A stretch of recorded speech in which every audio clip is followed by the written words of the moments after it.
Are you ready? All right, artists. Welcome to Art Adventures. My name is Mr. Andy. I'm the studio programs manager here at Joslyn Art Museum. That means I get to make art with people like you that visit our museum. Art Adventures is a drop-in Art Adventures is a drop-in experience, an art-making experience that happens every week throughout the year with our friend Miss Therese, who is watching from home and can answer your questions today in the comments below. In this time of COVID, we of course are keeping each other safe by staying at home. So I will bring art adventures to you each week so we can make art together in the comfort of your home. Each week we will be inspired by a different artist or artworks from Joslyn's galleries and create our own masterpiece while learning how these artworks were made and what makes them special. This week we're going to be inspired by an artwork called Monoscape by an artist named Helen Frankenthaler from 1969. Helen Frankenthaler held her first solo exhibition at the age of 23 in New York City in 1951, at a time after World War II that brought artists from around the world to New York, along with their new ideas and new influences. Most of these artists were men during a time of severe misogyny in a world mostly run by men. But Helen Frankenthaler never thought of herself as a woman artist. She wanted to be known simply as an artist, the same as all the rest. She knew she was special and liked to try new things.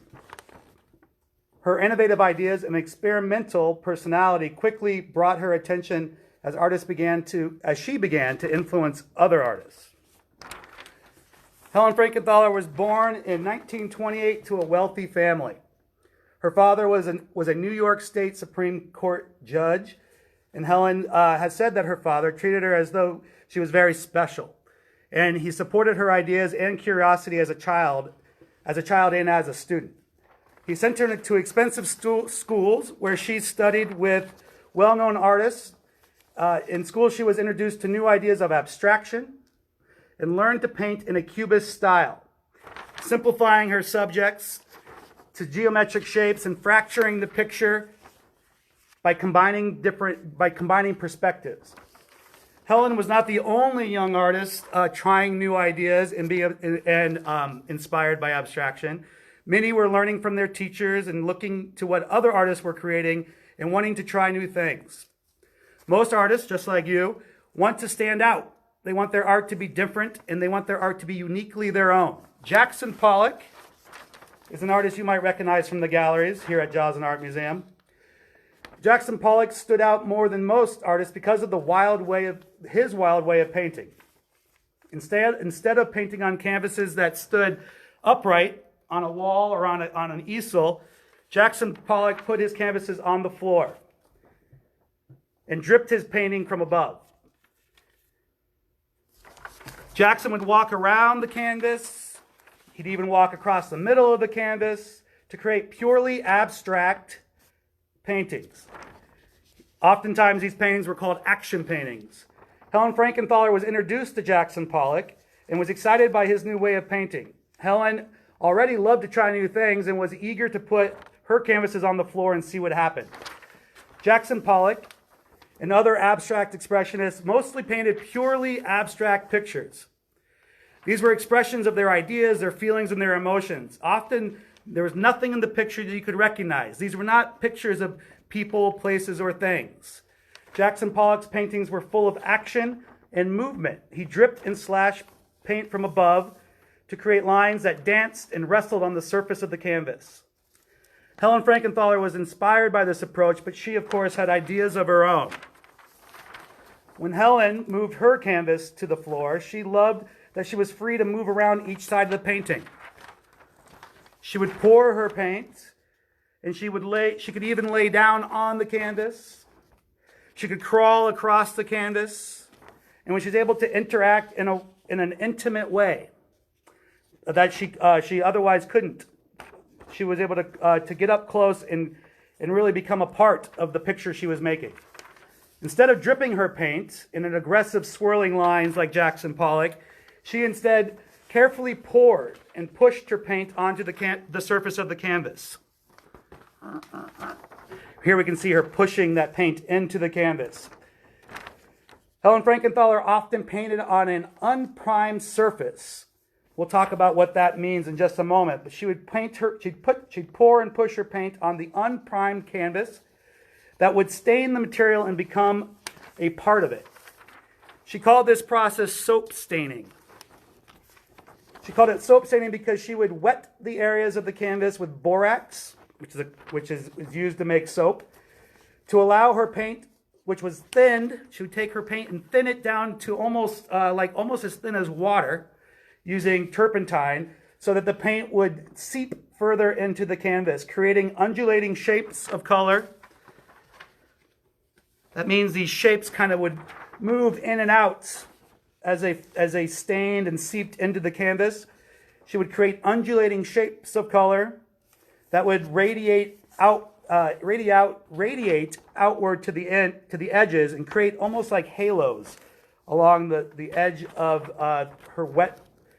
around the edge of the shapes created on the wet part of the surface.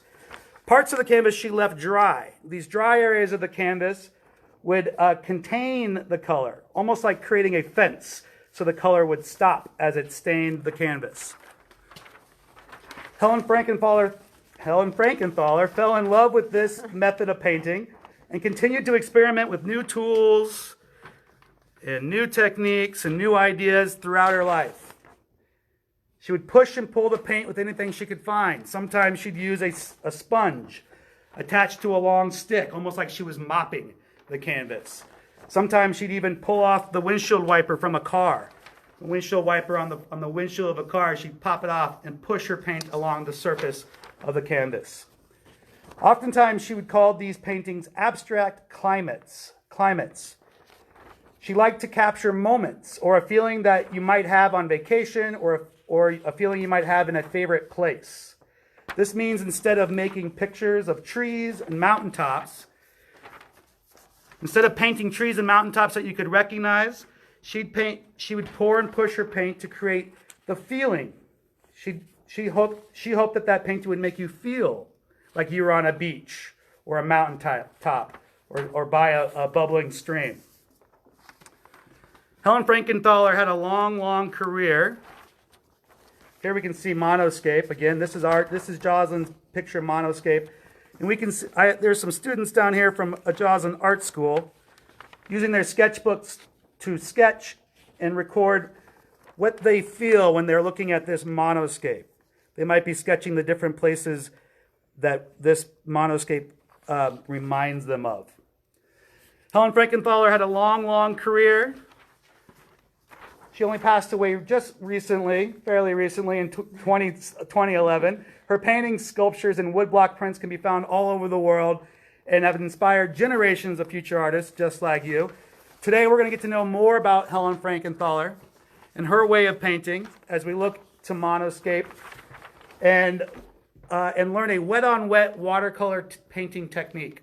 We're going to use watercolor to make your very own Helen Frankenthaler inspired painting together. And this watercolor technique is going to mimic the way that Helen Frankenthaler stained those canvases. And I want each of you to think about a favorite place that can inspire the painting that we'll make together.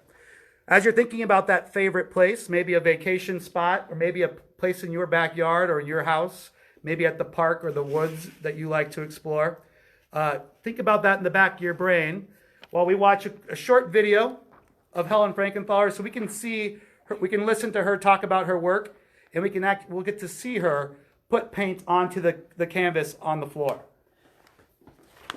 Here comes the video machine, also known as a TV.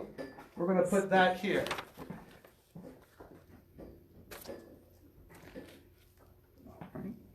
Ready? So here's Helen Frankenthaler. This video was recorded in 1984 on CBS Sunday Morning, and it shows her getting ready for an exhibition and lets us see into her studio as she's creating one of her large canvas paintings on the floor. Helen Frankenthaler often painted on unprimed canvas, which is like fabric, like the fabric that you wear. And it's unprimed, which means It's not, it's open, the canvas is open to allow the paint to seep into it. Most artists paint on a prime canvas surface, which means it's covered with maybe a white or colored paint, so that the paint will set on top of it. She liked to experiment with the unprimed surface, and we'll be able to see how that paint will stain, just like maybe your Nana stains her shirt when she's biting into a strawberry and it drops onto her shirt, or maybe you stain your shirt drinking some grape juice. She's going to stain the canvas with her watered down paint. So we'll watch her closely, and we'll talk more about that when we begin to make our art together.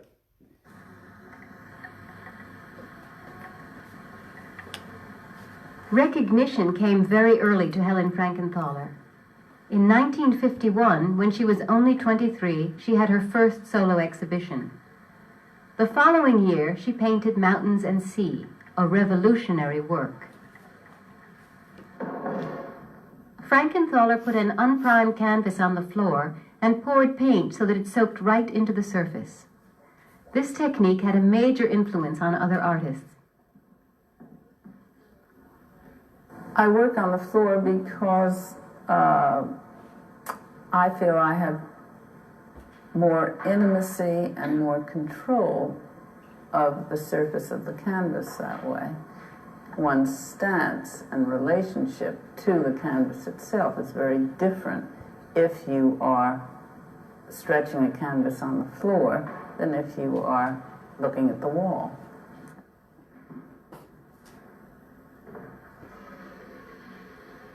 People say to me, how do you feel in the middle of making a picture? I can't answer. I mean, I think something takes over, as in the really strong emotions of anyone's life.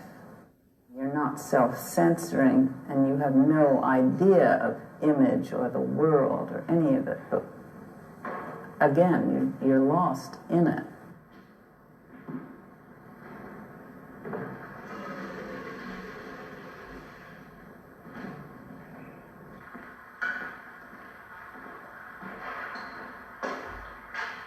To take paint, canvas, and colors, and stain it, and splash it, and dribble it, and paint carefully, do all those things all at once, and make wonderfully logic, coherent, beautiful sense out of it, as opposed to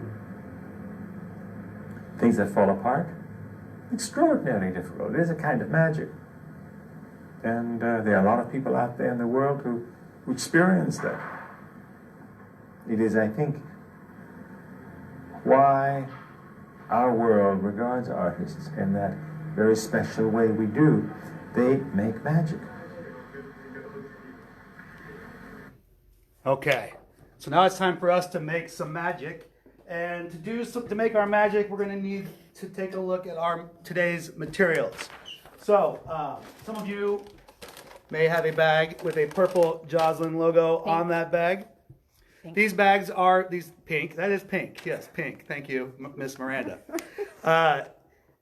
These bags are available. For those that need them, these bags are available out front of the museum's atrium entrance every Thursday, all day long. And they contain all the materials you'll need for the projects in May. If you don't have a bag like this, maybe you'd gathered materials around your house. And if you don't have materials today, remember that this video will always be posted at joslyn.org and on the events page for the Facebook events page for today's lesson. So you can watch for now and then gather up what you need and make art when you have some time. But today, we need watercolors. We're gonna be using watercolors to create our Frankenthaler painting. So grab your set of watercolors. Your watercolors might come with a small brush. We might use that small brush, but more importantly, if you have a large brush, grab yourself a large brush. If you don't have a large brush, the little brush will be just fine. What else do we need? Hopefully you have a piece of all media paper, or a paper. If it's all media paper, has a bit of a tooth to it. When you feel it, you can kind of feel it's rough on one side and smooth on the other side.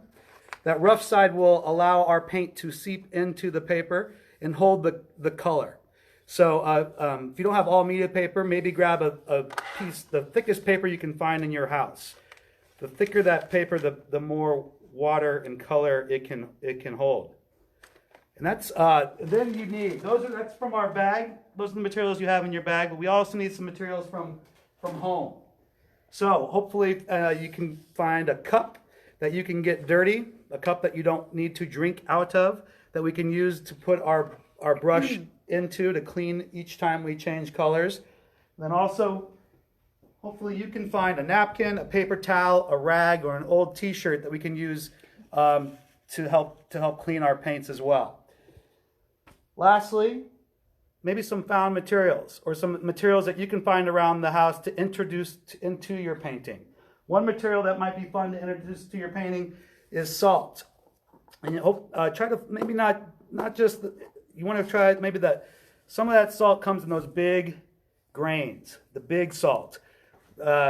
Or even coffee grounds or dirt that you can find from outside. We'll talk more about our additive materials in a minute.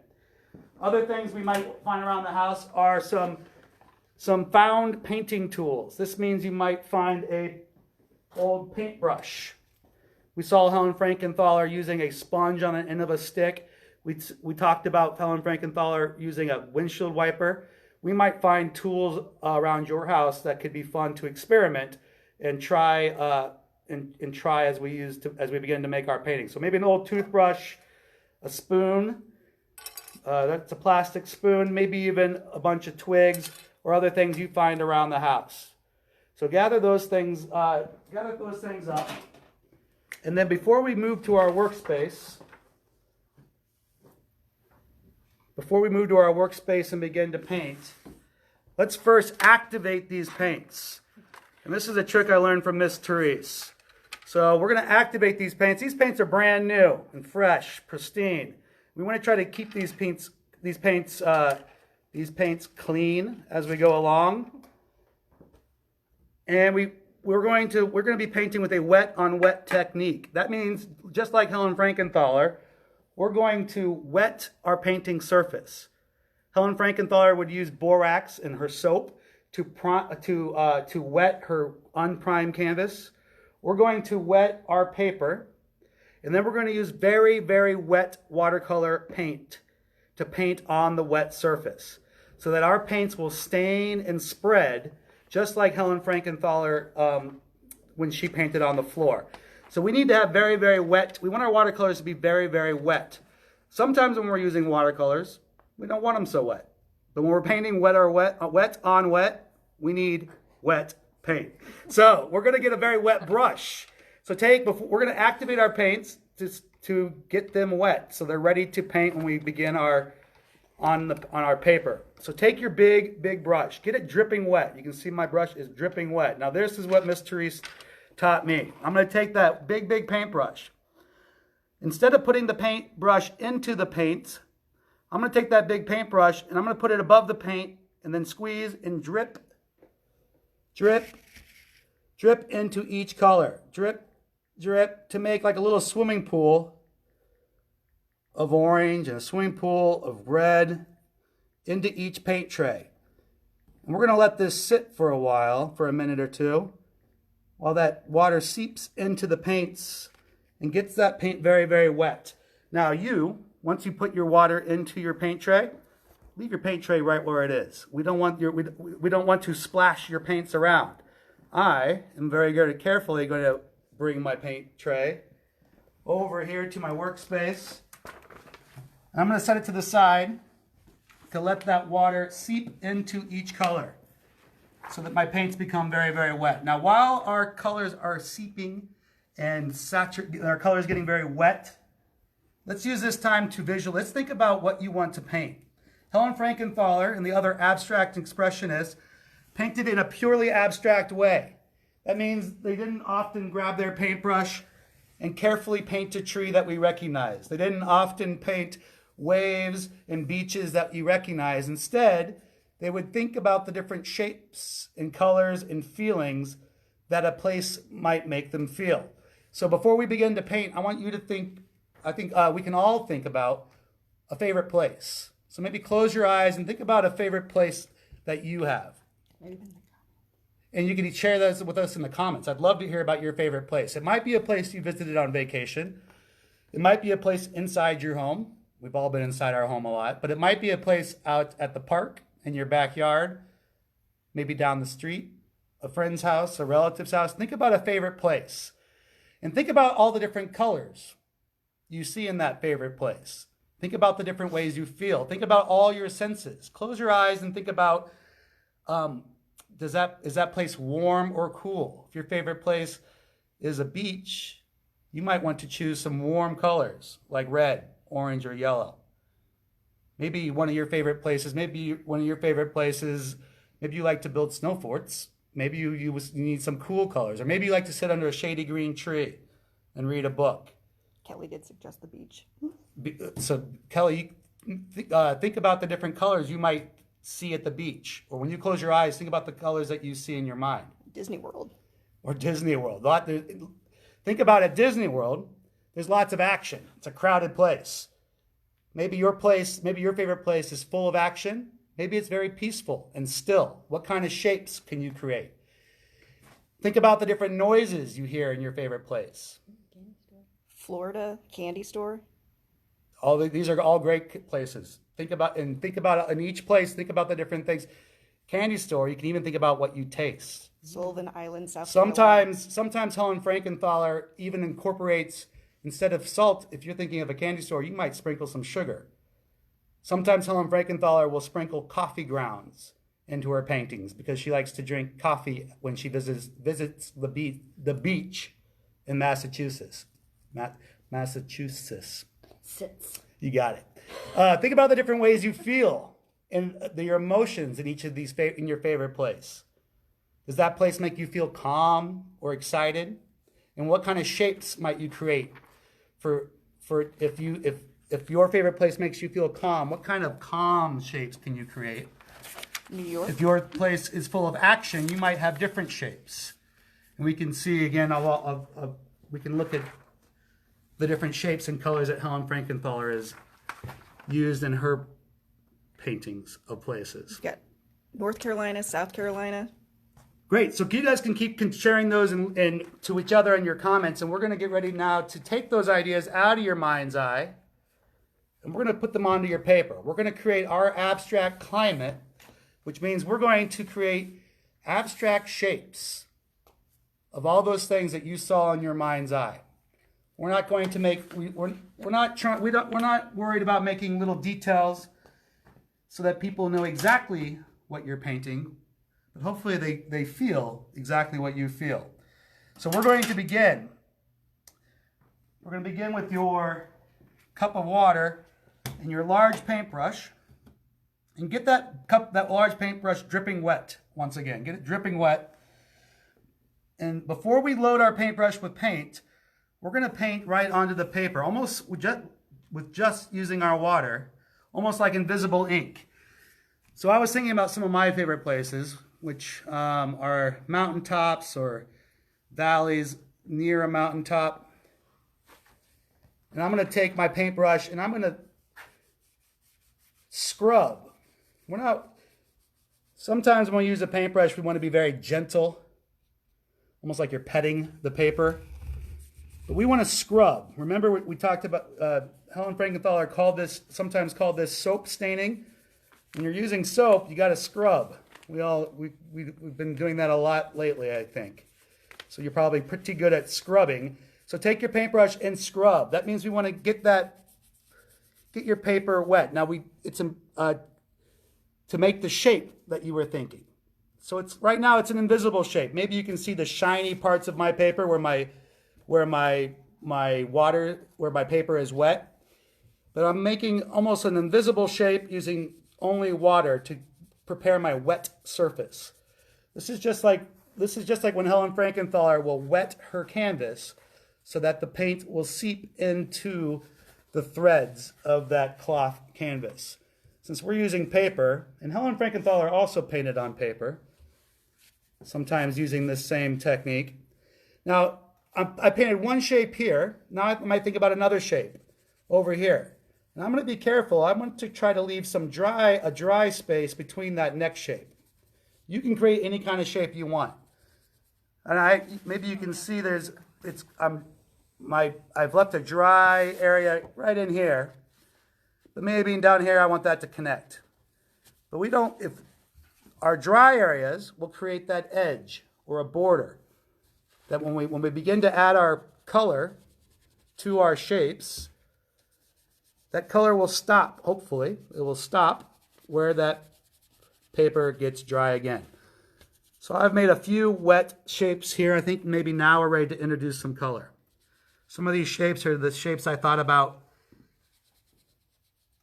when I visit and go camping in a valley or near a mountain. I'm thinking about streams and trees and tall grasses. Sometimes when we look at Helen Frankenthaler's pictures, here, Miss Jennifer, these pictures remind me as if I was a bird flying over top, looking down on the earth. If you've ever seen a picture from a plane, maybe you've been in a plane, and you look down and you can see how different parts of our land creates these shapes. So I'm also thinking about how maybe some of this land looks like from above. Now it's time, though. I think I have my very wet shapes. These shapes remind me of some of my favorite places. Now I'm going to choose some colors for some of these places. I might start with a very wet green. Again, I want to have a very wet paintbrush. So I'm going to bring my cup over by my paints, get a very wet paintbrush, and grab some of that wet paint. Now, you can experiment with your brush strokes, but one thing I like to do most is take your paintbrush and just dab it and see what happens. Come on in. Dab your paint onto our wet paper and watch your paint expand and stain into the surface. You can see how your paint will grow. And if you look extra close, you might not be able to see it, but look at your paint as you paint. It has little fingers that stretch out along the edges. Now I'm going to let's add some more green. Maybe now I can use I can take a very green. If you run out of paint on your brush, load up with some more. I'm just using my green for now, adding more and more green out to the edges. Carefully, you might even I have a puddle of green. I can pick my paper up and carefully slide that puddle from one side of that shape to the other. And once I have a large area of green, it might be time to introduce another color. When we look at Helen Frankenthaler's pictures too, it's especially when you come and visit the museum and you get up close, you can see how one shape sometimes meets another shape. And where those shapes meet and those colors meet, it creates a new color. So now I might load up with another color. So I'm going to take my paintbrush, put it in my cup of water and smush it around the bottom a little bit. Now let's take that, we need to clean, I had green on my brush, but now I might load up with some blue. So we have to clean my brush to remove the green. So I'm going to smush it on the bottom, take it out, take your hairdo of your paintbrush, that's the hairdo here. Those bristles, scrape them on the edge of the cup 3 times maybe to get rid of that extra water. Then and get rid of that green that might be on the brush. Put it in the bottom of your cup, pull it out, scrape. Now grab your paper towel or your rag. Let's put that paintbrush in your paper towel and just squeeze.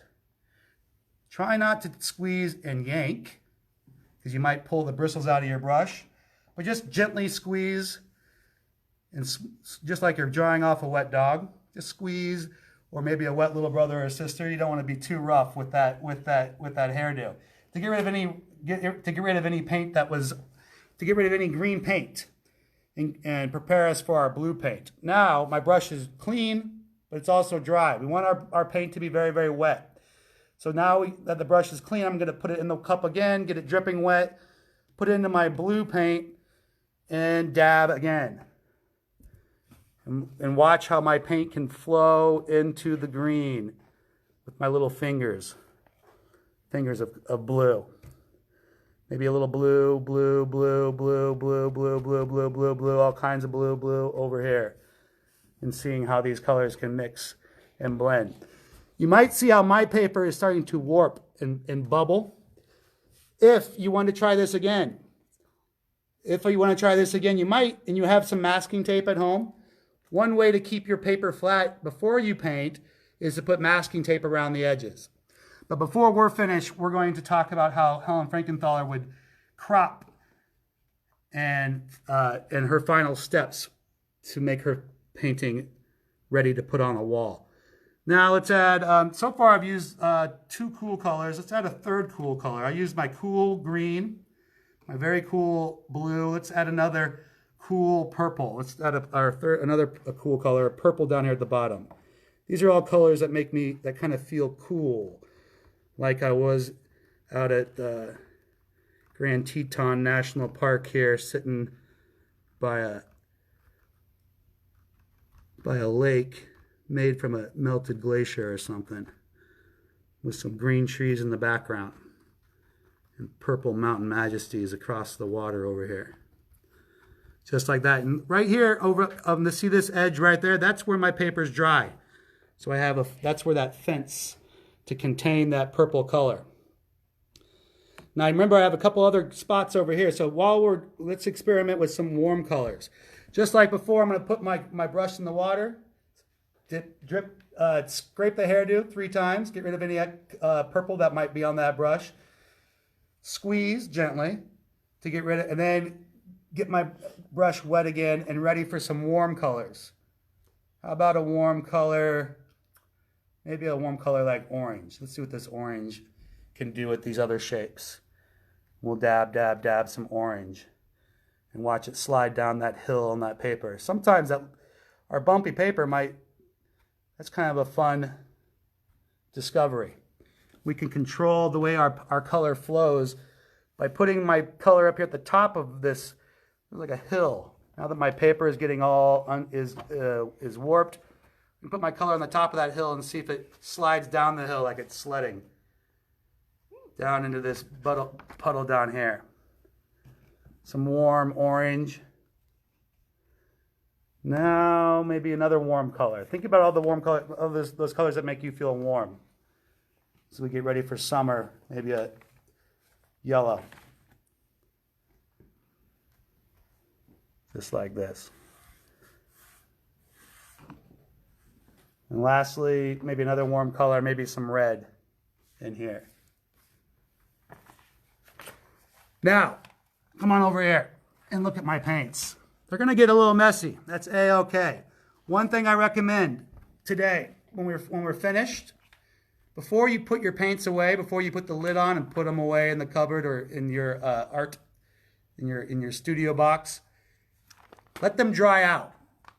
So let these puddles dry out before you move them. That way they don't blend together anymore. And then when they're dry, come back with a wet paintbrush or a wet paper towel, and you can clean out those paints so you can use them again.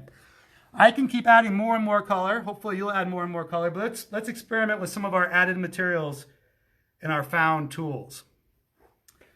So we have some salt here. We said that Helen Frankenthal, a lot of her paintings were inspired by her trips in the summer from New York to Massachusetts, Cape Cod, by the beach. And so some of her paintings actually have sand in them. Some of her paintings have coffee grounds because she likes to drink her coffee in the morning on the beach or overlooking the beach.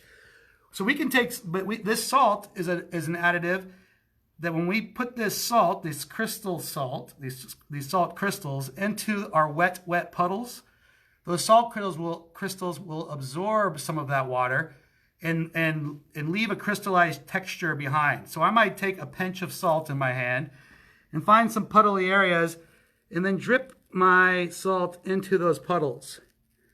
And then what I would recommend you do is leave that salt there until the entire painting is dry, and then you can brush some of that salt away, and then it will leave an interesting crystallized texture behind.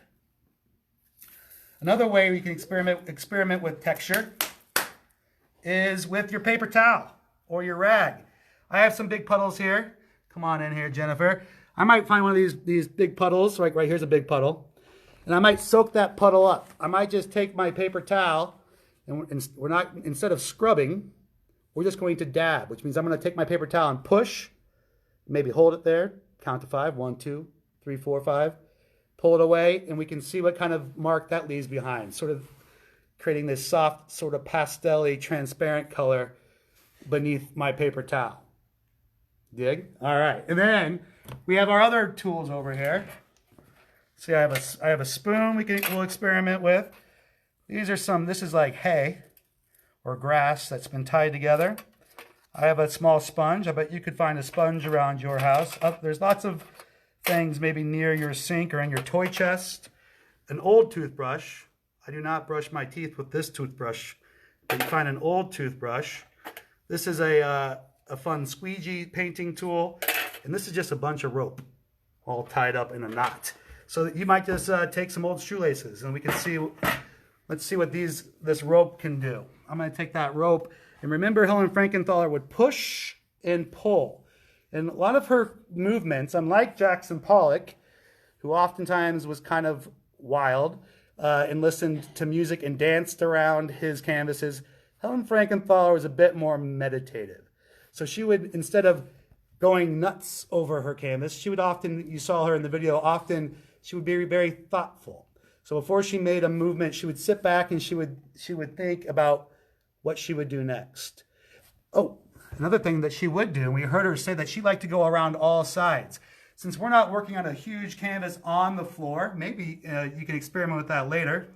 Go to your garage or outside and get it and work outside. One thing we can do is turn your canvas, your paper around. Turn it to each side and look at it from different angles. So now I might grab my tool, this rope tool, and look at it from this side. I see a big puddle right here. This might be a good spot for me to take my rope, this knotted up rope, push it here, and maybe pull it this direction and see what happens. And I've created, now I have this very faint color here next to that larger color here. So that puddle I pulled, maybe this puddle up top, I'll use my squeegee tool here and I'll push and we'll see what the difference is. So I pulled towards me before, now I'm pushing away. Push, push. I could push all the way out to the edge since I have a mat. If you don't have a mat or a clean surface, maybe be careful. Nice thing about watercolor though, cleans up pretty nice. Let's see, should we try, maybe we need one more big puddle to try some more tools. So now I've experimented, I'm starting to get the hang of it. Maybe I need another puddle. So remember, we want to start with a wet surface. So I'm going to scrub with my water to make that invisible shape. Scrub, scrub, scrub. Make sure that that paper is very, very wet. So maybe I can make sort of a pattern. I might repeat some of my cool colors over here on this other side of my picture with my blue and my green, maybe a touch of purple. And let's try one or two more tools. We haven't tried our toothbrush yet. All right, this might be a good reminder. If you haven't brushed your teeth yet, go do so. Drag that paintbrush or push that paintbrush and watch. I can maybe even flick that paintbrush. Flick that paintbrush right into your camera person, right like that. Or grab your spoon. I have a spoon. Oh, spoons, I just thought of. You know what spoons are good for? Spoons are good for eating soup. But they're also, maybe we can scoop, just like we would our soup. Maybe we could try to scoop up some paint. Maybe I need a smaller spoon. Looks like we might. Or, better idea, here's what we could do. This is just, Helen Frankenthaler would have to try and try again to figure it out. Grab some color, smush that paint into my spoon. Now I can pick a spot where I can then pour, just like we're pretending like my spoon's a big bucket of paint, I can pour that paint right onto my surface. I can, and remember, this is another fun thing we can try to do, is lift and guide that paint. You can see, look at that puddle, it stops right on the fence that I made with that dry edge. All right, maybe one last tool, because this is one of my favorite tools, sort of this grassy tool. And since when we're camping, you might see lots of tall grass. This might be a I see. It's like a Gallagher concert over here. All right. We're going to take this. I can drag this through and see what that's going to make a different kind of mark. So each of your different tools, I like that, how it stretches all the way out and makes some more linear marks than my squeegee and other tools did. Well, now I might need some of those over here too, huh? Okay. Now, I could continue to add more color if I wanted to, but once you get to a point that you're ready to stop, remember Helen Frankenthaler would take her cloth canvas, unprimed, and roll it out. She'd have huge rolls and roll it out on the floor and make these big, big paintings. And after it was finished, she'd stand back and she'd walk from all sides. She'd have to figure out which side's going to be the top, because they wouldn't always stay on the floor. After they dried, she'd have to decide how she wanted that picture to look on the wall, which means she would look at the picture.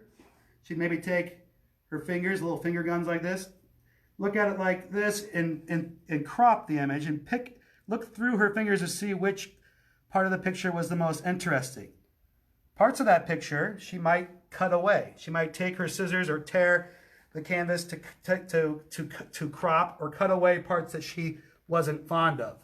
One way we can do this, I've made a picture frame out of a piece of paper that I folded in half and cut a square.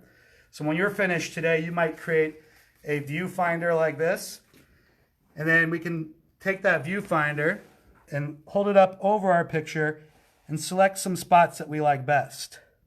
I might find a spot that feels balanced, a spot that has the nice combination of color, a spot with some negative shape that I left dry, and then I could cut that away or create a frame like this that I could then hang on the wall and decide which side is up, just like she did here with Monoscape.